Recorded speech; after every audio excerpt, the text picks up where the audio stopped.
François Alain, qu'il a écrit en 1729. Vous allez voir qu'à l'époque, on pouvait aussi être peut-être plus que maintenant, je ne sais pas.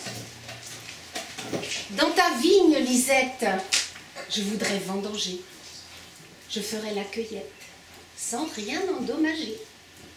Ma trop aimable fille, si tu crains les tracas, permets que je grappille, il n'y paraîtra pas. Dans ma vigne clitandre, il n'y a point de fruits. Ma jeunesse très tendre donnerait du produit. À mon âge, une fille doit craindre le danger, car souvent qui grappille veut après vendanger.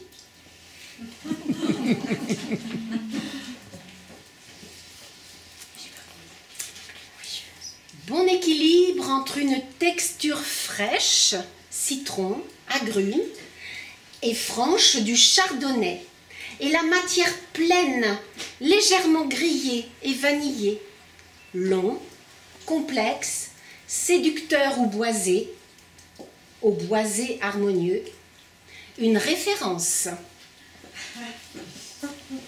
J'avoue que c'est un peu difficile de prendre la parole après ça, hein. C'est toi, tu craches quand même. Eh bien, il y a un temps de ça, il y avait un homme, un journalier. Et ce journalier s'est loué à un vigneron voisin qui était à 2 heures de marche de chez lui à peu près. Et est allé passer la semaine là-bas. La semaine s'est bien passée, les vendanges étaient belles et puis le temps était un peu meilleur qu'aujourd'hui.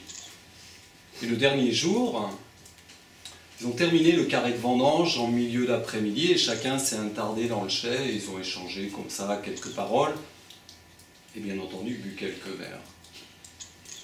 Et quand l'homme a voulu rentrer chez lui, eh bien le soleil était déjà assez bas sur l'horizon. Alors il y en a qui lui ont dit de se méfier des mauvaises rencontres, on ne sait jamais, 2 heures de route sur le chemin. Et à cela, il a montré son bâton de cornouiller qu'il avait, un bâton haut comme un homme. Et puis il est parti, le sourire aux lèvres, le cœur assez léger. Et il est sorti de chez le vigneron, il a traversé tous les carrés de vigne qu'ils avaient vendangés pendant la semaine. Et puis il a bien marché pendant une demi-heure comme ça. Lorsqu'il est arrivé au village, eh bien la nuit était tombée. Une nuit claire. La lune, les étoiles. Puis de toute façon, il connaissait son chemin, il l'avait déjà fait plus d'une fois, toute cette région, il n'avait aucun secret pour lui. Alors il a traversé le village et puis il a commencé à prendre un chemin qui était à travers champs. Il a marché un peu et curieusement, il sentait comme une odeur de raisin. Oh, du raisin, il en avait ramassé, cueilli toute la semaine, mais quand même, cette odeur.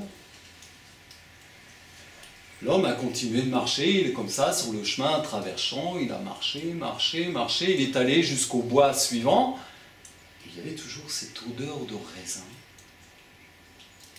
Pourtant, il n'y avait plus aucune vigne, ni à droite, ni à gauche. Il est entré dans le bois, enfin dans la forêt, il a pris un chemin forestier. Et puis là, le ciel a commencé à se couvrir. La lune s'est voilée un peu, et puis il y a eu un vent. Et toujours cette odeur de raisin. Et puis là, il y avait ces pas sur les feuilles mortes qui étaient en résonance comme avec d'autres pas. Il a continué de marcher sur le chemin forestier, il a marché, il a pris un petit sentier après sur la droite pour sortir de la forêt. Et toujours cette odeur de raisin et l'impression d'être suivi. Quand il regardait à droite, l'odeur de raisin était à gauche. Quand il regardait à gauche, l'odeur de raisin était à droite.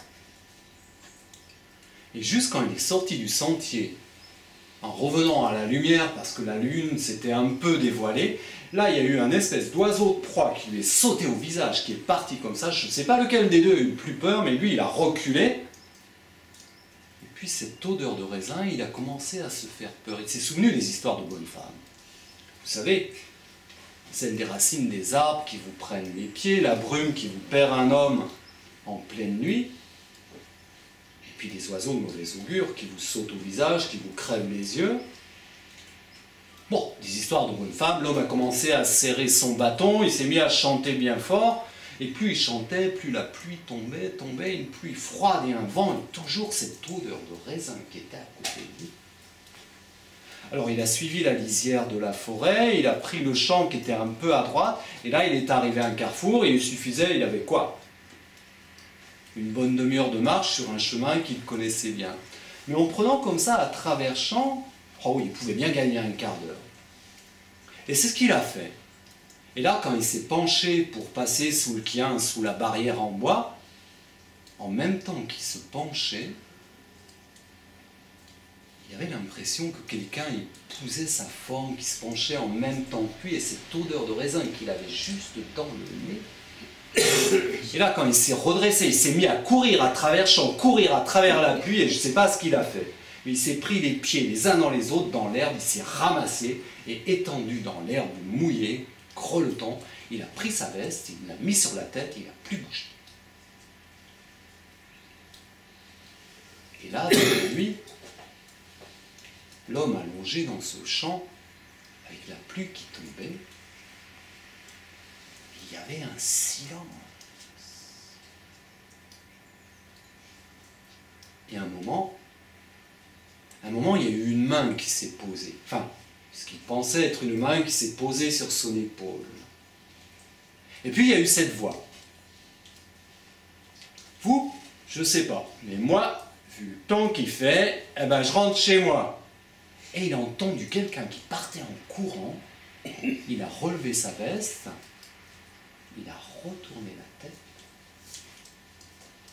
et il a vu un jeune pied de vigne, tout jeune, qui partait en courant, qui sortait du champ pour aller dans la forêt. L'homme a remis la veste sur sa tête et il est resté comme ça jusqu'au matin, mouillé, trempé, gainé, et puis il est rentré. Il a mis du temps à raconter cette histoire. Et puis un soir, on s'est trouvés comme ça dans une cave, tous les deux. C'est là où il m'a raconté l'histoire du pied de vigne qui était parti en courant, qui est rentré chez lui. Alors moi j'ai réfléchi à cette histoire, puis je me suis dit que le soir quand on rentre chez soi comme ça, qui fait un temps un peu bizarre, un peu de pluie, un peu de vent, puis entre les racines des arbres qui peuvent vous prendre les jambes, ou la brume qui peut vous perdre dans les champs, ou ces oiseaux de mauvais augure qui vous sautent au visage. Moi, je pense qu'être accompagné par un jeune pied de vigne pour rentrer chez soi, c'est pas forcément ce qui pourrait nous arriver de plus mal. Je ne sais pas ce que vous en pensez. C'est à voir. Vous verrez ce soir, quand vous allez rentrer. Hein ?